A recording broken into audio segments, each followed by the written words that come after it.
Pilot Varsity is a cool little fountain pen. Coming preloaded with ink, it's one of the go-to pens that I recommend for people just starting out who want to get right to the benefit of writing without having to worry about all the filling and cleaning and stuff like that that can sometimes just feel like work. The Varsity is technically designed as a disposable pen, but I always feel bad tossing it out after using up the 1.5 milliliters of ink that comes with it, both for the environment and because it's still a good pen. Well, I've heard others in the pen community have refilled theirs for years, and I always knew that that was an option, but I never actually sat down and did it myself until fairly recently.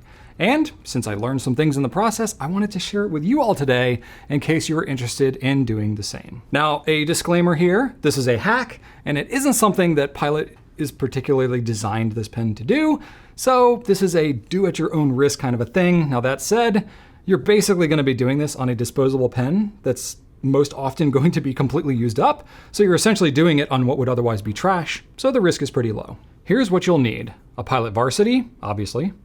A pair of pliers, yeah that's right, pliers. A piece of rubber like Goulet grip, maybe an old bicycle inner tube, some plumber's gasket, basically anything to protect the feed from the pliers. A cup, water, maybe some dish soap. Cotton swabs.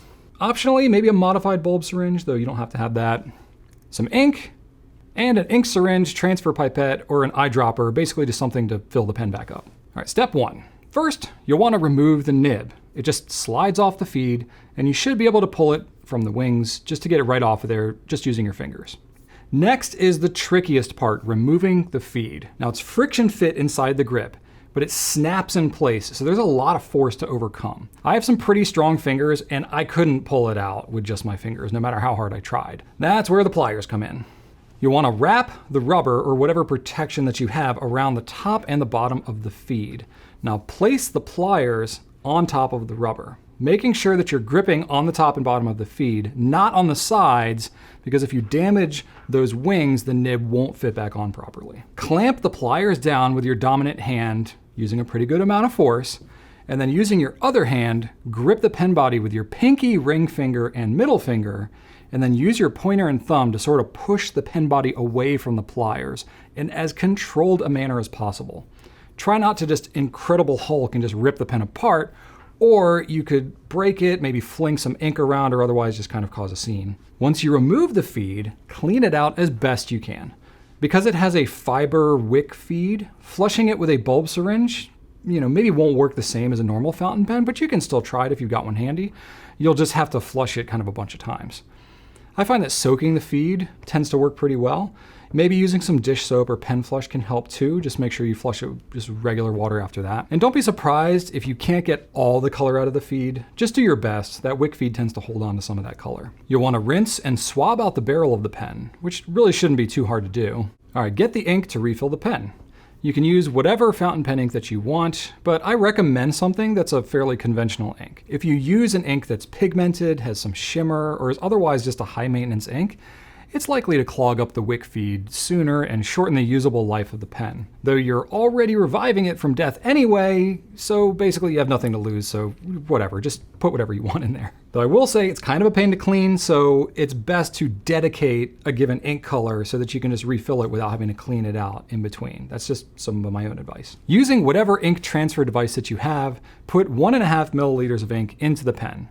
Basically only up to the line where the pen cap would meet the barrel. If you fill any higher than this, then your feed is going to displace that ink in a glorious splashing as you try to snap it back into place. You'll notice that the pen doesn't hold the entire body full of ink.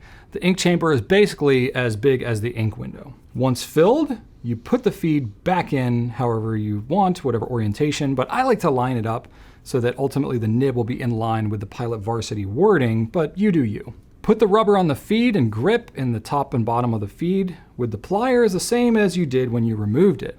Except this time you'll be pushing in instead of pulling out.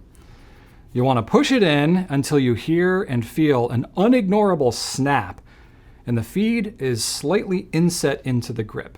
If it's sitting flush, then you haven't actually fully snapped it into place and you need to push harder. Slide the nib back onto the feed and let the pen sit for a little while the ink has a chance to work its way through the wick feed. You can store it nib down for a bit if you need to. That might help move things along. And then as soon as you get ink writing out of the nib, you should be all set.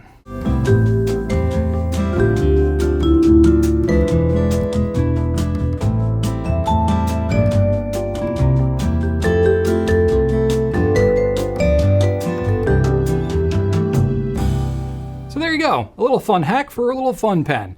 Let me know how it goes for you and if you get a chance to try it, and let me know in the comments what ink that you end up putting in your varsities. You can get Pilot Varsities, over 800 colors of ink, and all the other pen accessories that you see here on gouletpens.com. Thanks so much for watching, and write on.